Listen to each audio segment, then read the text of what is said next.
झुलस रहे हैं गम की धूप में प्यार की छैया कर दे वो झुलस रहे हैं गम के धूप में प्यार के छैया कर दे माझी के नाव चले ना अब पतवार पकड़ ले माझी के नाव चले अब पतवार पकड़ ले मेरा रास्ता रोशन कर दे मेरा रास्ता रोशन कर दे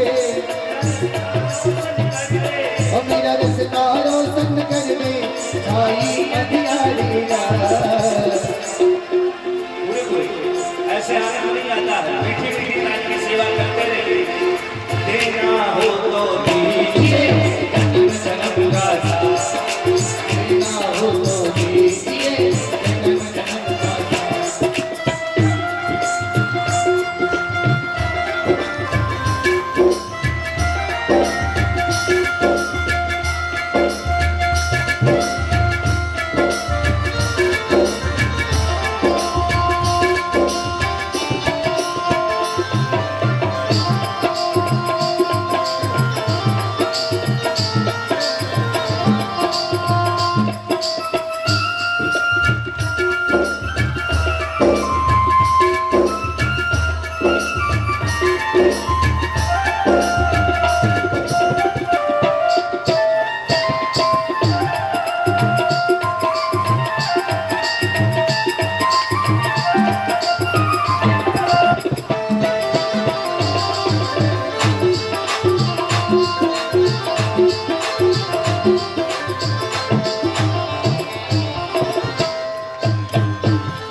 बातें सुनी है शब्दों के द्वारा इन संगीतों के बंधुओं के द्वारा क्या सुना है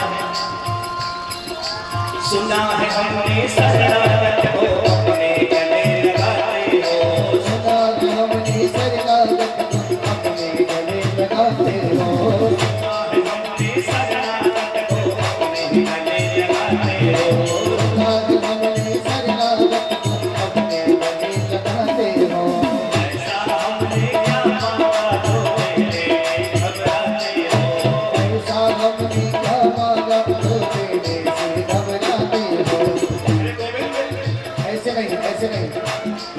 इनसे भी घबराइए हम सब तो जरूर करते हैं रात दिन भाई आप लोग भी कहिए हमारे मिनी व्यास जी कह रहे हैं कि आप लोग शांति बना करके बैठ जाते हैं गोविंद से कहिए प्रभु ऐसा हमने क्या मांगा जो देने से घबराते हो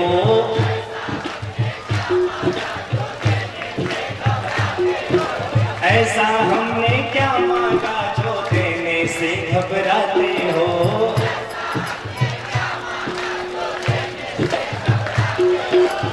हमारे व्यास जी से आपसे अच्छे गा रहे हैं सुना है हमने शरणागत को अपने गले लगाते हो सुना है हमने शरणागत को अपने गले लगाते हो ऐसा हमने क्या मांगा जो तेरे से कतराते हो हमने क्या मांगा जो तेरे से घबराते हो चाहिए से रंग बनवाने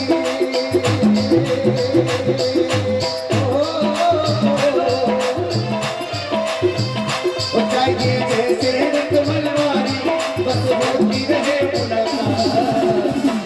मुलाकात दोनों हाथ उठाते और कहिए देना हो तो दीजिए जन्म जन्म का साथ ओ मेरे मन देना हो तो दीजिए जन्म जन्म का साथ ओ मेरे सिर बड़ी रख दो ताला ओ मेरे सिर बड़ी रख दो ताला अब ये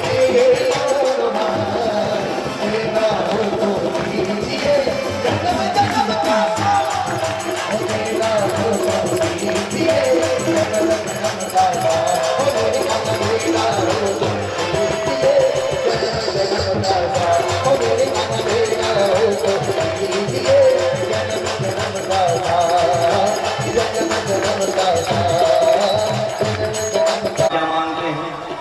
सोना दे दो, चांदी दे दो, हीरे दे दो। महाराज पति देव की हमारी कमाई कम है, कम से कम 1 लाख महीना करवा देते तो 9 लाख का हार बनवा देते हमारे लिए। भगवान से ही मांगते हैं मैया, सही बात है कि नहीं? और भगवान की शरण में जाएंगे तो जानते हैं क्या कहते हैं? कि तन मन धन सब कुछ है तेरा,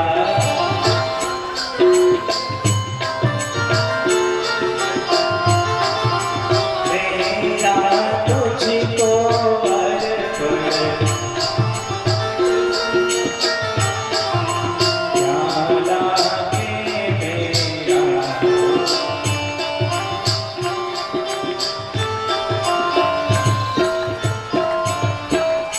आई करते हैं। और जब भगवान को चढ़ाने की बात आती है तो सिक्का फेंकते हैं, टन टन खोपड़ी में लागे भगवान। सरलहवा नारियल 40 रुपए दर्जन वाला केला भगवान के लिए आएगा, और अपना खाना होगा तो कितने रुपए दर्जन वाला आएगा? 70 रुपए। भगवान को चढ़ाने के लिए जो सड़ा मीठा होता है, जिसको कोई नहीं पूछता, वो भगवान के लिए आएगा। और अपने लिए खाना होगा तो काजू कतली आएगी जो 1200 रुपए किलो है। ये हमारी आपकी सोच है।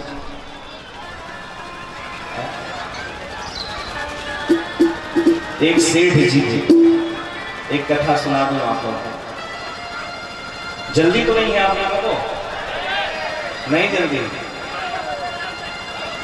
बाप रे बाप, ये औरात के भक्त है महाराज। कह रहे हैं 12 बजे रात तक कथा करिए महाराज जी, कोई दिक्कत नहीं। आप लोगों ये भक्ति देख करके हृदय गदगद हो जाता है। और ये भक्त भी हमारे बड़े अच्छे हैं कि अपने लिए अपनी ताली स्वयं बजा देते हैं। बोलो राधे राधे, दोनों हाथ ऊपर उठा के बोलो राधे राधे। कम से कम जो अभी बड़े बड़े जनसंख्या वृद्धि करने में लगे हैं वो भी सुने की कथा हो रही है कहीं।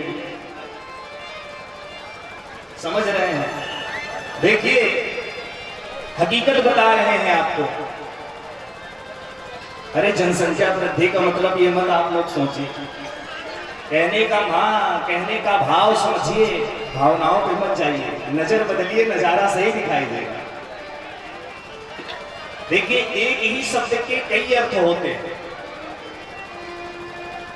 अब आप लोग भाई समझदार हैं, हम इतने समझदार हैं नहीं, लेकिन कहने का तात्पर्य यह है कि इतना बड़ा कार्यक्रम भगवान की कथा यहाँ गुणानुवाद हो रही है, लेकिन कुछ लोग अभी पड़े पड़े खा रहे होंगे और सो रहे होंगे।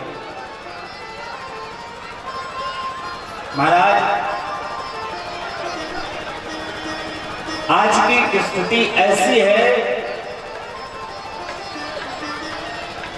कि आप निमंत्रण देंगे तो वो कथा सुनने आएंगे, और कथा का कोई निमंत्रण नहीं होता। कथा के नाम को आप सुन लीजिए तो कथा में आ जाइए, और अगर आप बुलाने पे आ रहे हैं तो शायद कोरम पूर्ण कर रहे हैं कि हमारे यहाँ निमंत्रण गया है और हमको जा करके वहां पे चेहरा दिखा देना। भगवान की कथा का कोई निमंत्रण नहीं होता। भगवान की कथा में तो आप सुन लिए कि कथा हो रही है, भक्ति है, भगवान से प्रेम है, तो जरूर आप आएंगे। देखिए कहते हैं कि प्रेम की बात जमाने से जाली देखी, प्रेम ने प्रेम की फल फूल की डाली देखी। प्रेम शैतान को इंसान बना देता है और प्रेम पत्थर को भगवान बना देता है। जब तक वो शिवलिंग दुकान पर होती है उसको पैर से जूते से दबा करके और बढ़िया से रेती से शिल्पकार नाचता है, कितने हथौड़े की चोट पड़ती है उस पर, तब जाकर के वो मूर्ति का निर्माण होता है और पंडित जी के द्वारा प्राण प्रतिष्ठा कराई जाती है, फिर उसका पूजन प्रारंभ हो जाता है। कि जिंदगी जीना आसान नहीं होता, बिना संघर्ष के कोई महान नहीं होता, और जब तक पड़े ना हथौड़े की चोट पत्थर पर, पत्थर भी भगवान नहीं होता। मेरे प्यारे, आज भगवान एक कमरे में विराजमान हैं और ध्यान कर रहे हैं अपने भक्त का। ये मत सोचिएगा कि भक्त ही भगवान का ध्यान करता, भगवान भी भक्तों का ध्यान करते हैं। तो हमने अभी एक बात कही आप लोगों से कि सब कुछ प्रभु का है और प्रभु को समर्पित है। एक सेठ जी थे, सेठ दुकानदार साहब, माफ करिएगा आप लोग बुरा मत मानिएगा क्योंकि यहाँ बिजनेसमैन ही सब बैठे हैं। तो एक सेठ जी थे, धन तो खूब था, कमाया तो खूब था जीवन में, लेकिन कभी 1 रुपए उसने दान नहीं किए, कभी। नाम जानते हो क्या था?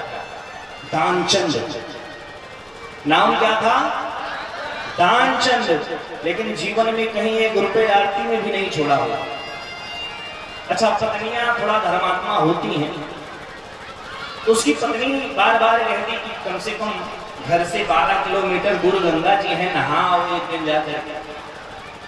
महाराज इतना कंजूस पहली बार किसी को हमने देखा और सुना कि वो 12 किलोमीटर की दूरी पैदल तय कर दिया। गया, विचार करता है कि अगर मैं आरती घाट पर जाऊंगा तो वहां तो पंडे लोग होंगे और पंडे लोग दक्षिणा मांगे। शमशान घाट पे चला गया जहां मुर्दे जलाए जाते हैं। विचार देखिए कंजूसता का। और भगवान भी हमारे बड़े कौतूहक है महाराज, इतने कौतूहल है ना कि आप समझ नहीं पाओगे और आपके साथ में खेला होगा। इनकी लाठी की मार कभी आपको सुनाई नहीं पड़ेगी, कभी दिखाई नहीं पड़ेगी। वो सेठ अपने कपड़े उतार करके रखे, अंग वस्त्र लपेट करके और नदी में प्रवेश किया, गंगा जी।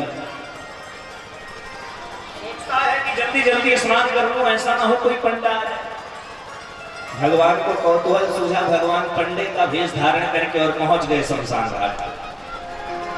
जैसे ही डुबकी लगा करके और दानचंद बाहर निकला, भगवान ने कहा, ब्राह्मण जजमान की जय हो, जजमान की जय हो, जजमान की जय हो। दानचंद विचार करता है, आप यहाँ भी, हम उन पंडों में नहीं है, हम तो यहीं रहते हैं। आप जैसा कोई भक्त आता है, साल साल भर का खर्चा दे करके चला जाता है। दानचंद विचार करता है, साल भर का खर्चा, बाप रे बाप, 1 रुपए देने बचने के कारण तो शमशान घाट पे आए, ये साल भर की खर्चा मांग रहे हैं। दानचंद ने कहा कि मैं 1 साल का नहीं दे सकता, कोई बात नहीं, 6 महीने का कर दीजिए। मैं 6 महीने का नहीं दे सकता, कोई बात नहीं, 1 महीने का कर दीजिए। मैं 1 महीने का भी नहीं, कोई बात नहीं। 10 दिन का कर दीजिए। मैं 10 दिन का भी नहीं कर सकता, कोई बात नहीं, 1 दिन का कर दीजिए। 1 दिन का भी नहीं कर सकता, बोले कोई बात नहीं, 1 टाइम का कर दीजिए। मैं कुछ नहीं कर सकता, मैं दान कर ही नहीं सकता। भगवान पंडे के रूप में जो विराजमान है, उस पंडे के रूप में भगवान ने कहा, दान तो करना पड़ेगा, मेरे घाट पर आए हो, दान तो बिना किए नहीं जा सकता। अच्छा ठीक है, 1 धेला उधार करूंगा, तुरंत तो भी नहीं, उधार। कथा सुना के महाराज जी चले जाओ, फोन पे करेंगे उधार। कुंडली दिखा लीजिए और कुंडली दिखाने महाराज जी कर देंगे उधार। हमने कल भी बताया कि पूजन कर्म में, भगवान की अनुष्ठान में उधार नहीं होता। पंडित जी के रूप में जो भगवान है, पंडे के रूप में, बोले ठीक, कोई बात नहीं, हम संतुष्ट ब्राह्मण हैं, उधार भी चलेगा हमारे पास। संकल्प ले लीजिए। 1 धेले का संकल्प लिया, 12 किलोमीटर पैदल गया था, फिर 12 किलोमीटर पैदल चल करके आया। सुबह से शाम हो गई, थका हारा आया, घर में सो गया, लेटा। और जैसे ही लेटा, खा पी करके तुरंत घर के बाहर से आवाज आई, यजमान की जय हो। दौड़ करके पत्नी गेट खोल करके कहती है कि किसी पंडा को आप कुछ देने के लिए कह आए थे क्या? बोले हाँ, यहाँ आ गया क्या? बोले हाँ। बोले उसको मेरा घर कैसे पता? पूछते पूछते आए हैं। इसीलिए हमारे शास्त्री जी लोग संकल्प करवाते हैं तो नाम हम पूछ लेते हैं सबसे। मान लीजिए आना पड़े तो हम आ सकते। हाँ, भगवान पंडे के रूप में विराजमान है। उस सेठ जी ने कहा जा करके अपनी पत्नी से कि जाओ, जा करके पंडा से कह दो कि उनकी तबीयत खराब है। उसकी पत्नी आई, उसने कहा कि बाबा जी अभी वो इतनी दूर पैदल पैदल गए और पैदल आए हैं, उनकी तबीयत खराब है। भगवान पंडित के रूप में बने, उन्होंने कहा राम राम राम राम, यजमान की तबीयत खराब और पुरोहित चला जाए, मैं नहीं जा सकता, अब तुम मैं भोजन पानी की व्यवस्था करो, मैं यही रहूंगा जब तक हमारे यजमान का स्वास्थ्य नहीं ठीक हो जाएगा। अब वो जाकर के अंदर पतिदेव से फिर कहते हैं कि तो बाबा यहाँ रहने के लिए हामी हो रहे हैं। वो भी महाराज किसी समय का बहुत बड़ा योगा करने वाला टीचर, उसने कहा कोई बात नहीं, जाकर के बता दो बाबा से कि मर गए। एक ढेला देने के लिए राजी नहीं है। अब बाबा के पास में आए, पंडा के पास में, उसकी पत्नी ने कहा बाबा वो तो मर गए। भगवान ने कहा बाप रे बाप, जजमान मर गए, अब तुम स्त्री होकर के कहां जाओगी गांव में बताने के लिए? अमित रूप प्रगटे कहे काला। भगवान एक एक रूप धारण करके और सबके घर पे पहुंच करके बताने लगे दानचंद मर गए, दानचंद मर गए। घर पे जमा हो गई भीड़, गांव वालों ने उसको घर से बाहर निकाला, अर्थी तैयार की और उस पर लिटाया। उसकी पत्नी कही अरे नहीं मरे, अरे नहीं मरे। गांव वालों ने कहा देवी ये तो आपका प्रेम है, जिसको जहां जाना था वो तो चला गया। अरे सच में नहीं मरे भाई। बोले कोई बात नहीं, ये तो प्रेम है। गांव वाले उठा करके अर्थी को चल राम नाम सत्य है पहुंच गए। चिता लग गई, चिता पर दानचंद को लिटा दिया गया, लेकिन अभी वो सांस रोके पड़ा है। विचार करिए, एक ढेला था महाराज। भगवान ने कहा जब चिता लग गई है, जब दानचंद को रख देना तो मैं उनका गुरु हूं, पुरोहित हूं, मैं उनके कान में कुछ मंत्र दूंगा। जब चिता पर लिटाया गया तो गुरु जी को बुलाया गया। भगवान जो पंडित के रूप में विराजमान, भगवान ने कहा मैं हूं विष्णु, वैकुंठ से आया हूं तुझ हित नाता जोड़। हे यजमान, मैं वैकुंठ से स्वयं विष्णु बन करके आया हूं। और जैसे ही विष्णु का नाम सुना, धीरे से नेत्र खोला और फिर पंडा जैसे फिर आंख बंद कर दिया। भगवान ने कहा हे यजमान, मैं तुझसे हार गया, अब कृपा करके तू वरदान मांग ले, मैं तेरी हारी हुई भक्ति पर भी प्रसन्न हूं। भगवान कहते हैं कि ऐसा कंजूस मैंने जीवन में नहीं देखा। वरदान मांग, तुझे क्या चाहिए? तो जानते हो उसने क्या कहा? मुझे कुछ नहीं चाहिए, बस जो ढेला देने का संकल्प लिए थे वही छोड़ दीजिए। तो राधे राधे। तो स्वभाव बनाइए जीवन में, कहने से कुछ नहीं होने वाला, ताली बजाने से कुछ नहीं होने वाला। पूजन पाठ करने का स्वभाव बनाए। हम ये नहीं कह रहे हैं कि रोज पंडित जी को बुला करके ही पूजन करें। आपका घर हो, घर में कोई कमरा हो, उसमें मंदिर बनाइए छोटी सी, उसमें प्रतिमा रखिए, भगवान की सेवा करिए। अभी भी मैं ऐसा जानता हूं कि 85% घर ऐसे होंगे जिनके यहाँ बिना स्नान किए भोजन बनता होगा। क्या मैं झूठ बोल रहा हूं? विचार करिए कि जो भोजन बिना स्नान किए बनता है वो भोजन मांस के समान है। और 40% घर ऐसे होंगे जो ये भी बनता होगा। सीता,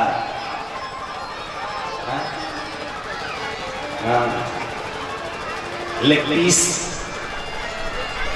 बोलो राधे राधे।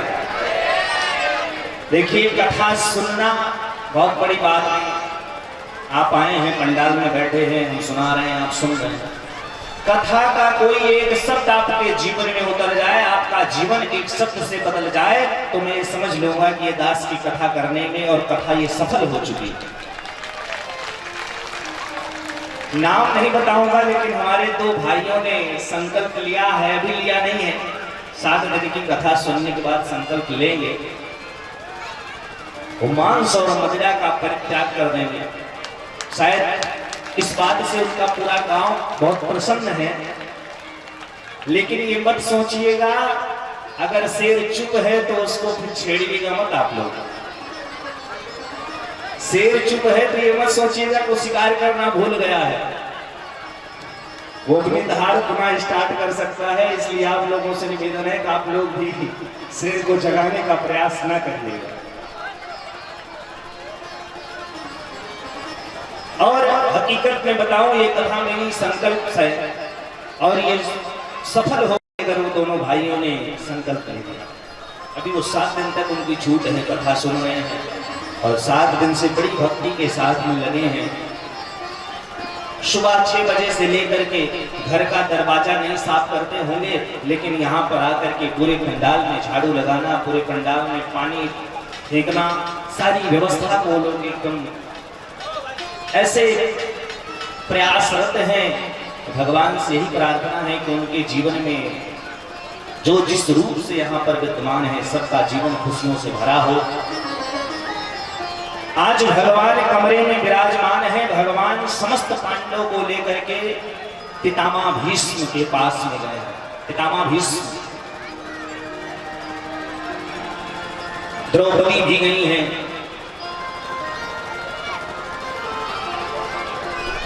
मां कुंती भी गई हैं, 5 पांडव भी गए हैं। सबको ले जाकर के और पितामह भीष्म के द्वारा युधिष्ठिर जी को दान धर्म का और राज धर्म का, मोक्ष धर्म का उपदेश किया है।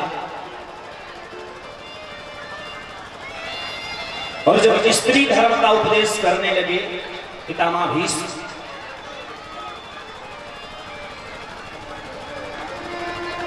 कि स्त्री का धर्म है केवल पति ही परमेश्वर है, पति की ही सेवा कर ले तो उसे किसी व्रत करने की जरूरत नहीं है। लेकिन रहेगी करवा चौथ का व्रत, और करवा चौथ के बाद महाराज जो 365 रात में 364 रात बचती है, फिर बेलने पे एकदम टाइट रखेंगी पति देव। हमारे यहाँ कहावत है कि भीतर की मार तो पति देव ही जाने। बोलो राधे राधे। तो वो करवा चौथ करने का कोई मतलब नहीं है माई बाप। आप पति की सेवा करिए, आपका सब करवा चौथ व्रत हो रहा। पितामह भीष्म उपदेश दिए हैं। और जब राजा के धर्म का उपदेश क्या होता है कि प्रजा को खुशहाल रखना, अपना स्वयं कष्ट में रह करके प्रजा को खुशी करना, किसी अबला का यदि हनन हो रहा है उसकी लज्जा का, तो उस पर आपको निसंदेह वक्तव्य करना, अपने प्राणों की बाजी लगा देना। इस बात से द्रौपदी जी हंस दी। पितामह भीष्म ने कहा, बेटी तुमने हंसा क्यों? द्रौपदी ने कहा, बाबा आपने कहा कि राजा का धर्म होता है कि किसी अबला पर यदि अत्याचार हो रहा हो तो अपने प्राणों की बाजी लगा देना चाहिए।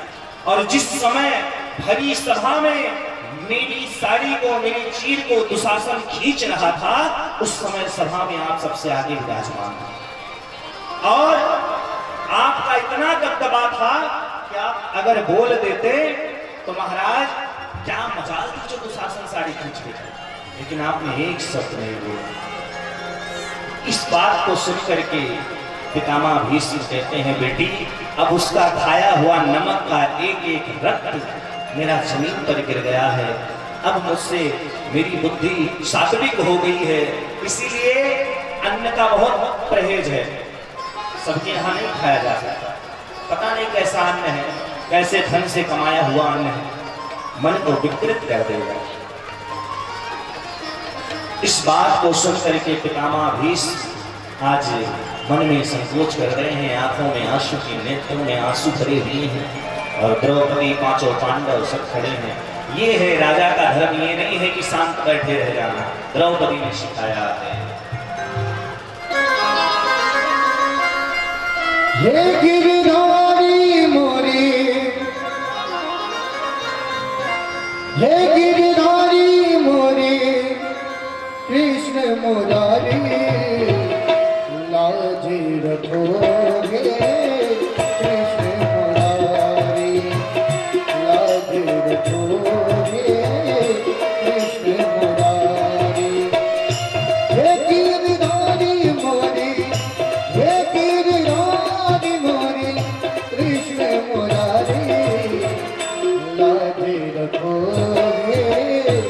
कृष्ण मुरारी लाज रखोगे कृष्ण मुरारी।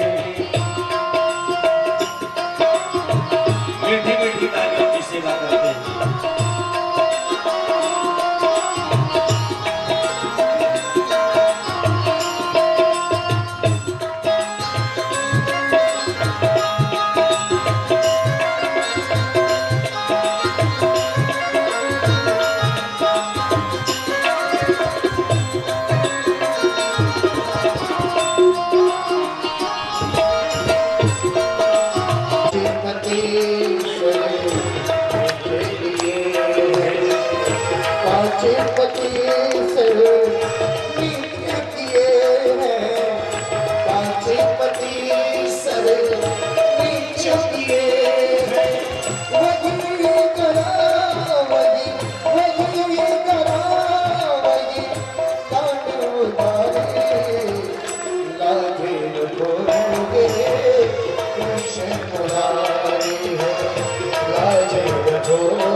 दोनों हाथ ऊपर उठा के मीठी मीठी सेवा करें।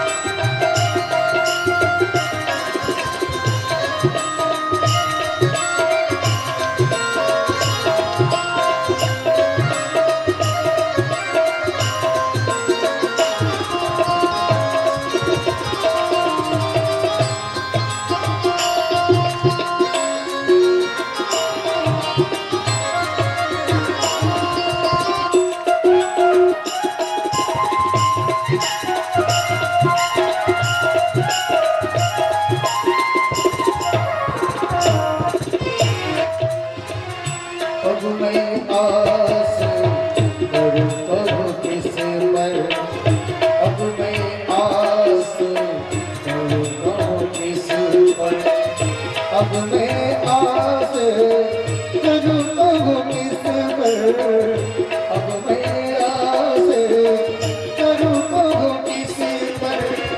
सारे बैठे हैं, सारे बैठे हैं यहाँ तो जुआरी लाज रखोगे कृष्ण मुरारी, लाज रखोगे कृष्ण मुरारी।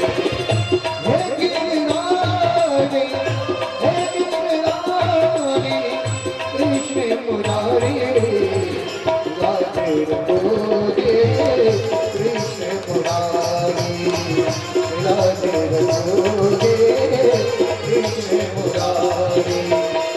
हे गिरनारी, हे गिरनारी कृष्ण मुरारी, लाज रखोगे कृष्ण मुरारी,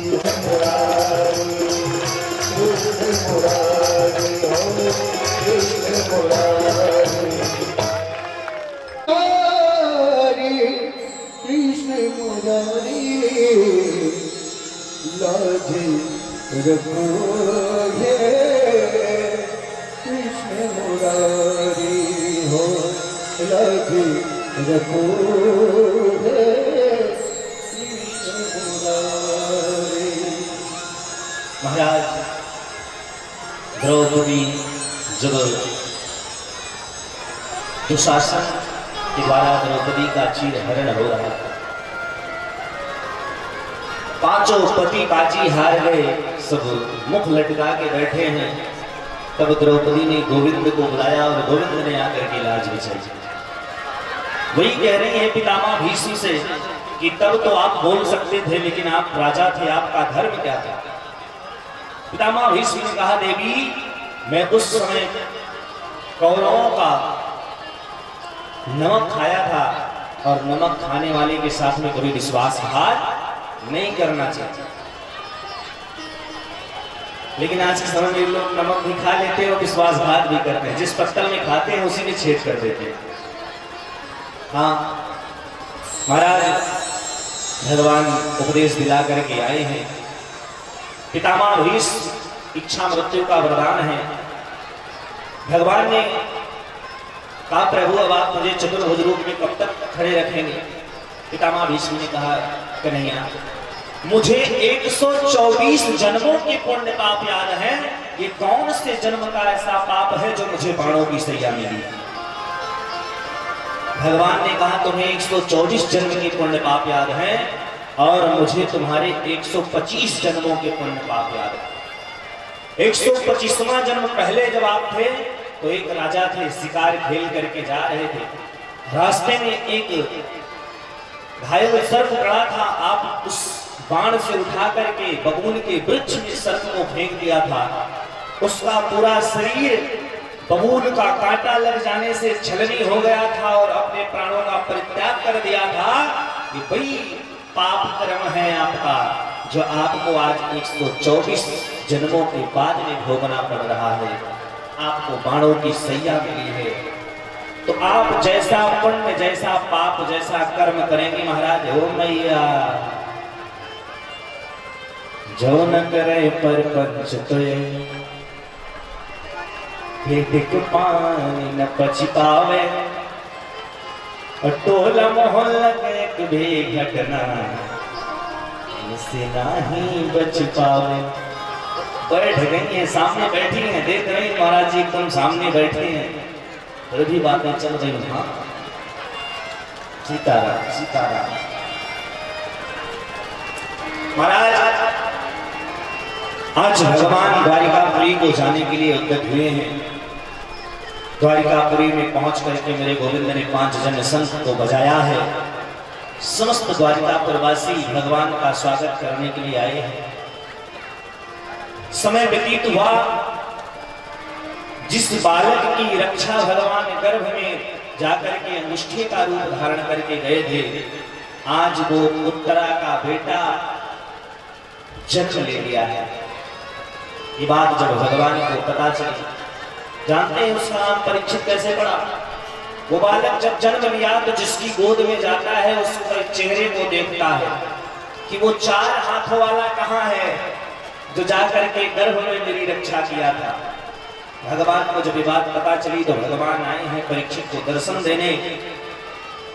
और जब भगवान की गोद में परीक्षित गए हैं तो भगवान कि मुखारविंद को देख करके परीक्षित मुस्कुराए कि प्रभु आप ही गर्भ में जाकर के इस दास की रक्षा किए हैं। इस बार भगवान कृष्ण के साथ में अर्जुन भी द्वारिकापुरी को प्रवेश किया। और जब से इधर अर्जुन द्वारिकापुरी को गए हैं तब से युधिष्ठिर को अपशगुन दिख रहे हैं।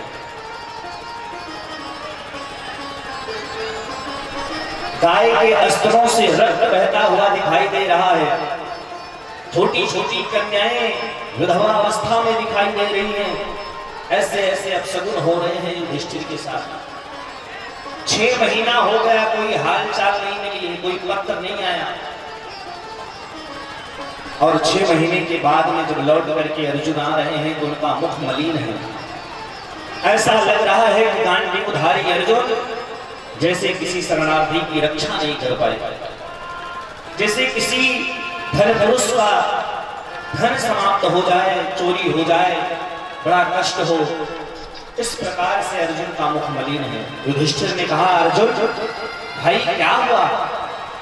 अर्जुन ने कहा भैया ये वही गांडीवधारी अर्जुन जिसको देख करके अच्छे अच्छे योद्धाओं की हालत खराब हो जाती थी, आज यही गांडीवधारी अर्जुन के साथ में उन भीलों ने गोपियों को हरण कर लिया। समय समय की बात है, समय हो या बलवान, भीलन गोपी लुट गई, वही अर्जुन वही बाण। सब समय समय की बात है। इसीलिए कभी ज्यादा धन हो जाए, संपदा हो जाए, शोहरत हो जाए, इतराना नहीं चाहिए। हाँ, एक समान हमेशा रहना चाहिए जीवन में, क्योंकि गरीबी अमीरी उतार चढ़ाव ये तो लगे रहते हैं जीवन में, सुख दुख। सुख में भूलो मती, दुख में भूलो मती। सुख में भूलो मती, दुख में भूलो मती। दुख हो जाए तो भगवान को याद करिए, और सुख हो जाए तो भूल के अलग रहिएगा, तो सुख ही सुख है। सुख कितने दिन रहेगा भगवान ही जाने। अर्जुन ने कहा भैया, भगवान अपनी लीला का स्मरण करके अपने भगवत धाम को गए, आज भगवान की कृपा हटी, भगवान हमसे दूर हुए, तो कोल भीलों ने हमारे ऊपर अत्याचार करके और समस्त गोपियों का हरण कर लिया। ये बात जब कुंती को पता चली, दो ही देखते, राम कथा में और भगवत कथा में दो ऐसे भक्त हुए हैं कि भगवान से बिछोह नहीं सह पाए। त्रेता में राम जी का बिछोह हुआ तो दशरथ जी ने राम राम कही, राम कही, राम राम कही, राम राम राम कहते हुए अपने प्राणों का परित्याग कर दिया है दशरथ जी ने। और भागवत कथा में कुंती चरित्र का जो प्रसंग आया है, जिस समय कुंती मैया ने श्रवण किया कि मेरे गोविंद अपनी लीला का स्मरण करके गोलोक धाम चले गए, तुरंत कुंती मैया ने अपने प्राणों का परित्याग कर दिया। समस्त पांडव परीक्षित को राज सिंहासन पर सौंप करके बैठा करके राज तिलक करके हिमालय पर्वत की तरफ जाकर के कलहटियों में भगवान की अर्चना वंदना पूजन करते हुए भगवत धाम को प्राप्त हुए। इधर परीक्षित राजा बने, परीक्षित को राज सिंहासन मिला।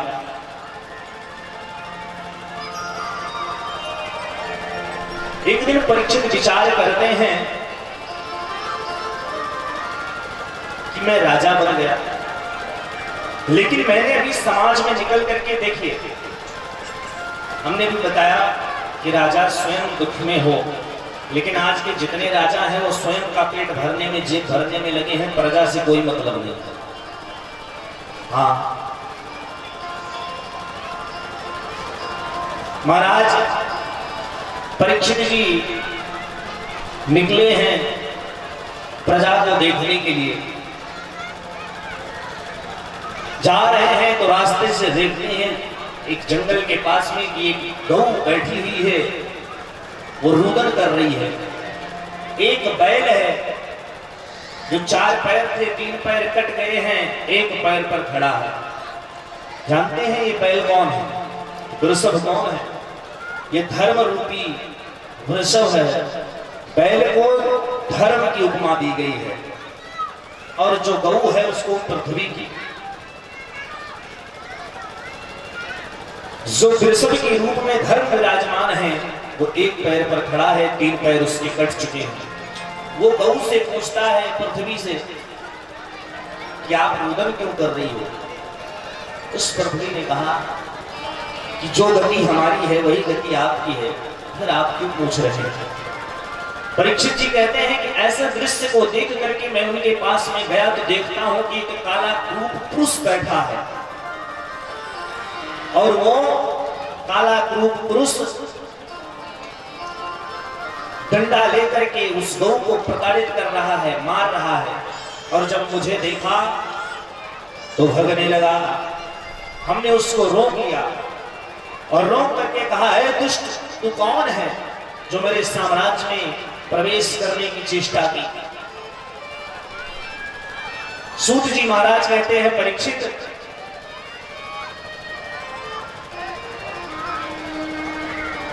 परीक्षित की ऐसी बात को सुन करके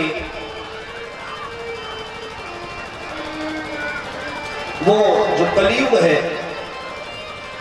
वो कहता है कि प्रभु मैं कली हूं,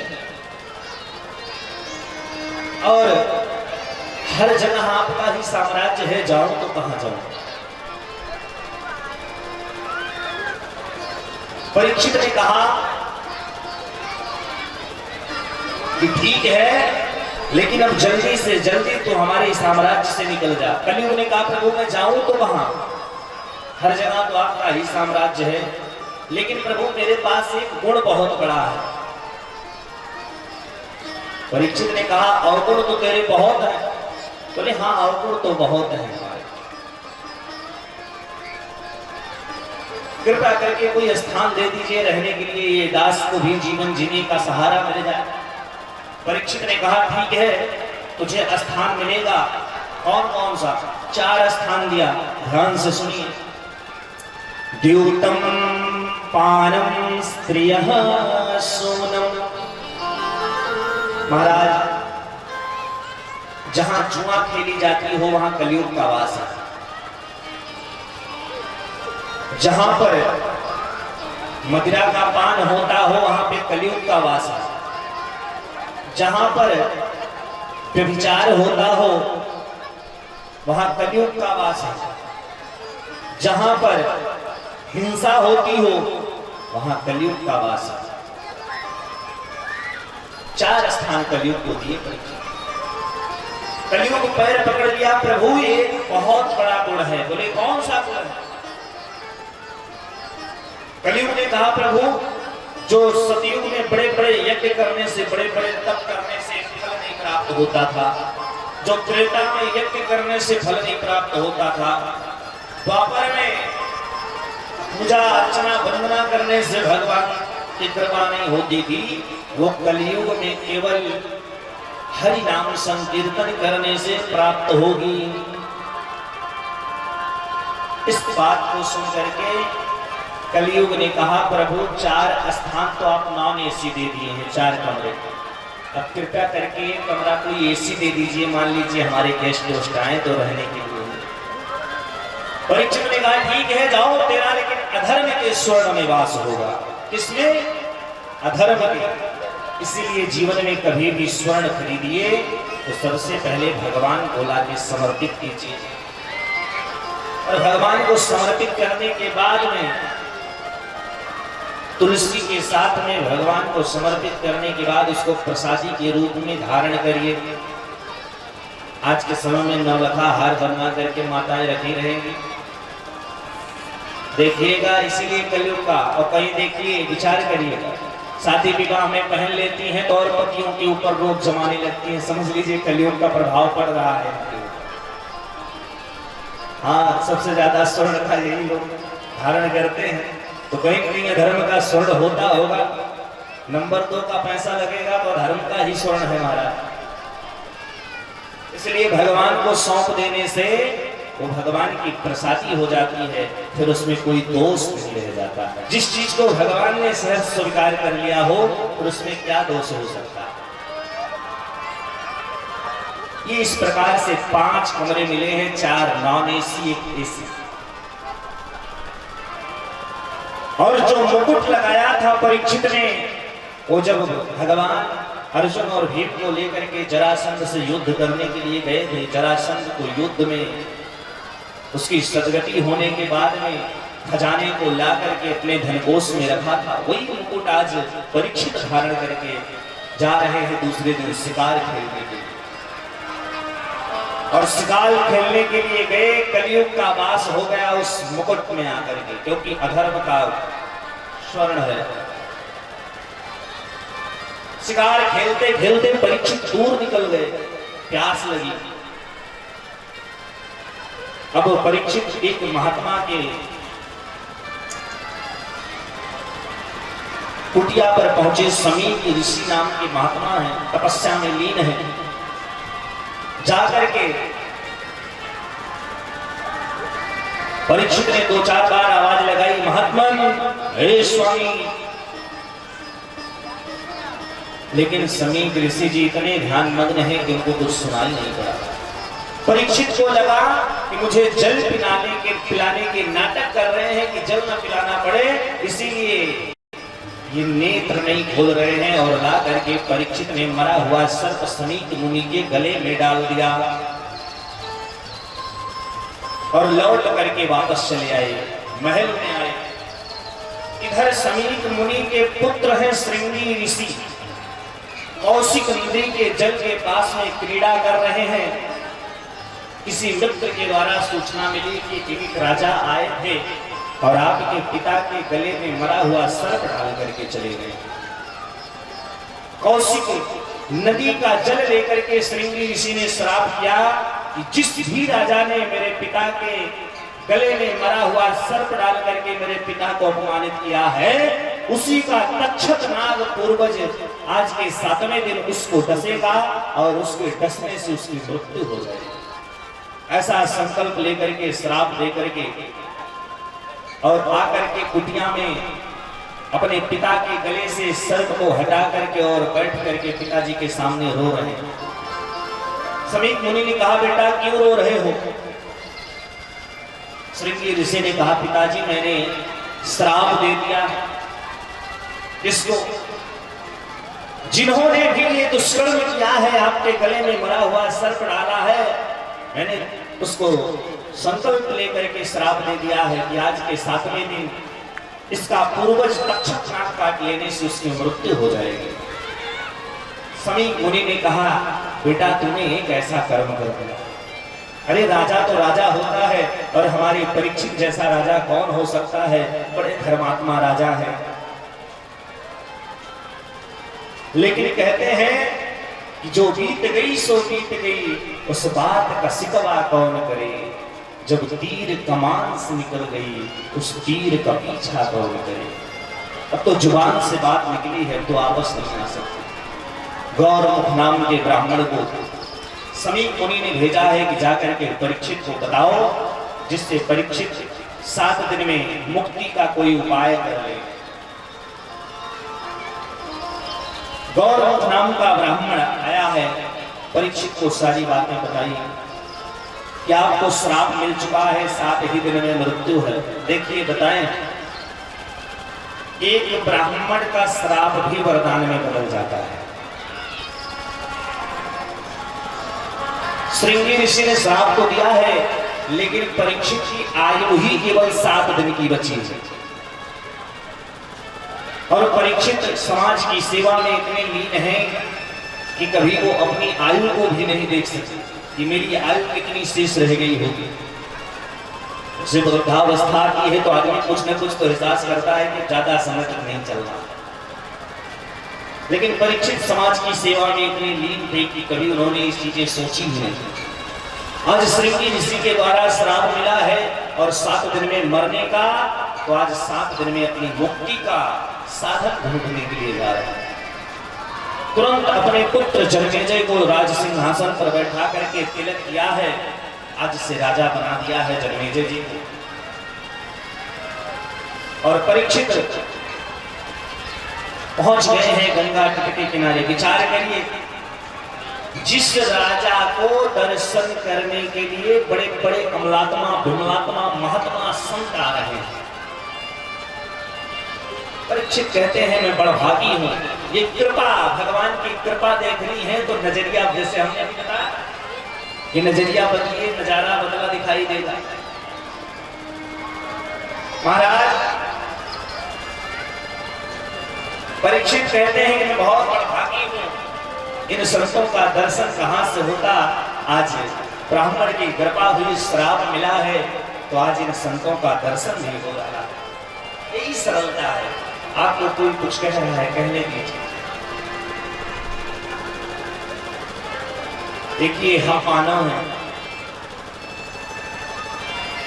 क्रोध पर हर व्यक्ति विजय नहीं पा सकता, बड़ी कृपा भगवान की होगी तो। एक एक संतों को हमने देखा है क्रोध करते महाराज। हाँ, केवल कहने के लिए संत हैं, क्रोध से भरे। क्रोध हम लोगों को भी आता है, लेकिन हम लोग पीते हैं बहुत। जब क्रोध आवे ना तो एक काम करते हैं, एक कमरे में बैठ करके और लंबी लंबी सांसें लीजिए। हाँ, हमारे पास क्रोध आता है तो थोड़ा देर गुस्सा तो बहुत आता है, लेकिन फिर लंबी लंबी सांसें लेते हैं और जब लंबी लंबी सांसें लेकर के छोड़ते हैं तो क्रोध अपने आप शांत हो जाता है। कोई बात नहीं, हम तो बस इतना जानते हैं कि पीठ पीछे कौन क्या बोलता है फर्क नहीं पड़ता, सामने किसी की जुबान नहीं खुलती, यही काफी है। पीठ पीछे कोई कुछ भी बोले क्या मतलब है। और जीवन में एक चीज हमेशा याद रखना, जीवन में उत्साहित होने की आदत डालो, क्योंकि हतोत्साहित करने वालों की कमी नहीं है। जिंदगी में आगे बढ़ने की आदत डालो, क्योंकि टांग खींचने वालों की कमी नहीं है। जिंदगी में हंसने की आदत डालो, क्योंकि रुलाने वालों की कमी नहीं है। मेरे प्यारे, संत महात्माओं से परीक्षित सिर्फ एक ही प्रश्न कर रहे हैं कि प्रभु अतः पृच्छामि संसिद्धिं योगिनां परमं गुरु पुरुषस्य हेयत कार्यं म्रियमाणस्य सर्वथा। जिसकी मृत्यु निश्चित हो उसे क्या करना चाहिए? अच्छा ये बताओ, कितने लोग यहाँ बैठे हो कि 7 दिन में मर जाओगे? 7 ही दिनों में कितने लोग मरोगे? हाथ उठाओ।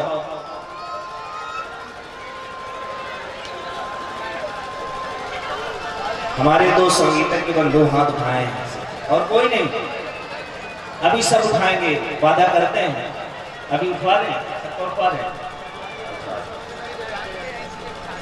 अभी उठा दें। आप लोग 7 दिन में नहीं मरोगे, तब कहने उठा रहे। कौन कौन मरेगा 7 दिन में? ये तो मेरा कुछ कहने के पहले ही सब लोग उठा ले। 7 दिन में जितने लोग मरोगे हाथ उठाओ। अभी कुछ लोगों को संदेह है। रविवार, सोमवार, मंगलवार, बुधवार, बृहस्पतिवार, शुक्रवार, शनिवार और कोई बार तुम्हारे पति देव ने बनाया है क्या? है? कि आपकी पत्नियों ने कोई बार बनाए हैं? हमको तो लगता है यही 7 वारों में ही सबको मरना है। अब कितने लोग 7 दिन में मरोगे? हाथ उठाओ। अब सब लोग मरोगे।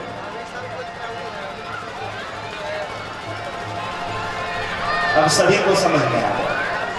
यही देखिए, ये शास्त्र है। शब्द कुछ कहते हैं, अर्थ कुछ निकलते हैं। बड़ा गूढ़ है इसको समझना। एक पन्ने पर लिखा था वेद पढ़ना पाप है, वेद पढ़ना पाप है। एक मूर्ख को पन्ना मिल गया, पेज मिल गया, अब लेकर के सबको दिखावे, ये देखो वेद पढ़ना पाप है, ये देखो वेद पढ़ना पाप है, वेद पढ़ना। तो किसी अच्छे विद्वान के पास में जब पहुंचा तो उसने कहा मूर्ख, इसके पहले का पेज कहाँ? बोले तो पुस्तक में है, हमने यही देखा वेद पढ़ना पाप है। जब उसके पहले का पेज बनाया गया तो उसमें लिखा था अशौच अवस्था में वेद पढ़ना पाप है। तो ये शास्त्र है, सबके बस की बात नहीं है समझना।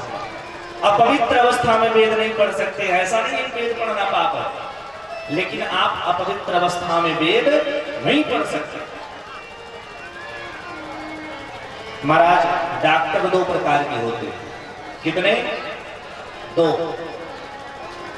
कौन कौन से? एक डॉक्टर होते हैं कि मरीज को देखेंगे, अरे बाप रे बाप, इतनी बड़ी घाव हो गई, अभी तक आप कहाँ थे? अब तो हमको लगता है ऑपरेशन करके ही बचाना पड़ेगा। ये डॉक्टर जानते हो कौन होते हैं? झोला। हम नहीं कहेंगे आगे। ये ऐसे डॉक्टर है, ये सोचेंगे कितना मिल जाए तो ज्यादा ठीक है। डॉक्टर का मतलब है कि मरीज की बीमारी को आधा कर दे बात करके, वही डॉक्टर है। और डॉक्टर साहब ने कहा कि आप बहुत लेट कर दिए आने में। एक हमारा चेला था, उसके परिवार में किसी का एक्सीडेंट हुआ, बहुत ज्यादा एक्सीडेंट है, मरने की स्थिति में थी। तो उसको 8 से 10 मिनट में हॉस्पिटल तक पहुंचा दिया गया। तो डॉक्टर साहब कहते हैं सो सॉरी, मेरे बस की बात नहीं है, आप आधे घंटे पहले लाए होते तो शायद मैं इसमें कुछ कोशिश करता। बोले 40 मिनट, आधे घंटे पहले हम कहाँ लेकर के आते जब अभी 15 मिनट पहले एक्सीडेंट हुआ है। अब बताइए, एक्सीडेंट के पहले ही अगर अस्पताल पहुंचा दिए होते तो नौबत ही कहाँ आती। तो जो बड़े बड़े अमलात्मा विमलात्मा आ रहे थे, परीक्षित जी उनसे प्रश्न कर रहे थे कि महात्मा बताइए, मेरी मृत्यु का कोई नियम हो कि जिससे मेरी सदगति हो। सब लोग कोई जवाब नहीं दे रहे हैं। इतने में सुखदेव जी महाराज का आगमन हो रहा। बोल सुखदेव भगवान की। सुखदेव जी महाराज आए हैं गंगा तट के किनारे। परीक्षित जी ने पूजन किया है सुखदेव जी महाराज का। सुखदेव जी महाराज आसन पर विराजमान हुए। परीक्षित ने प्रश्न किया है, प्रभु कृपा करके ये बताइए कि मरने वाले को क्या करना चाहिए। सुखदेव जी महाराज कहते हैं मरने वाले को तो मुक्ति का साधन ढूंढ लेना चाहिए। अब मुक्ति का साधन क्या है? भगवान की शरण में जाना, भगवान के प्रेम में जाना। अगर भजन आप करते रहोगे तो सजन को मिल ही जाएगा। जो करते रहोगे भजन धीरे धीरे, जो करते रहोगे भजन धीरे धीरे, तो मिल जाएगा वो सजन धीरे धीरे। करते रहोगे भजन धीरे धीरे, तो मिल जाएगा वो सजन धीरे धीरे। करते रहोगे सेवा करते हुए मीठी मीठी ताली।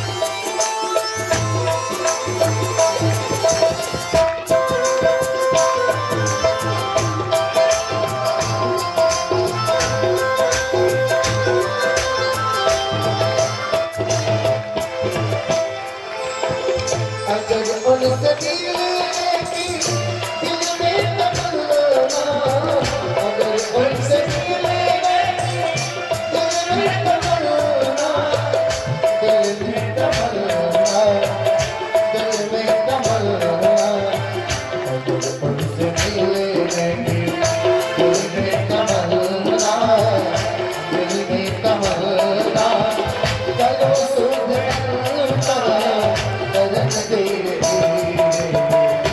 करते रहोगे भजन धीरे धीरे।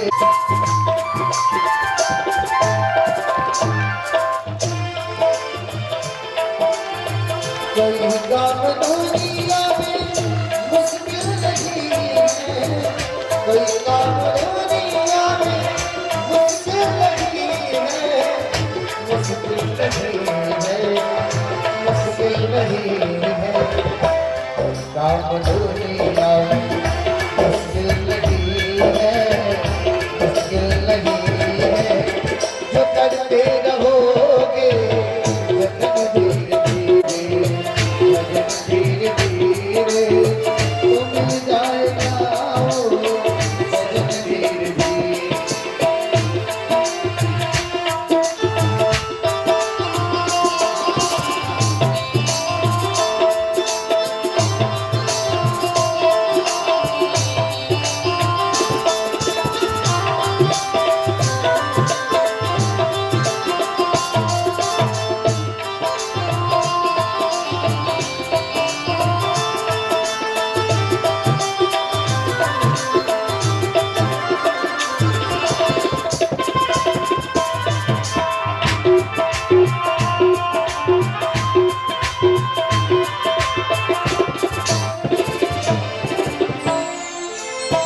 करो प्रेम से भक्ति सेवा हरि की, करो प्रेम से भक्ति सेवा हरि की, सेवा हरि की, सेवा हरि की। करो प्रेम से भक्ति सेवा हरि की, सेवा हरि की, तो मिल जाएगा वो भजन धीरे धीरे। करते रहोगे भजन धीरे धीरे, तो मिल जाएगा वो भजन धीरे धीरे।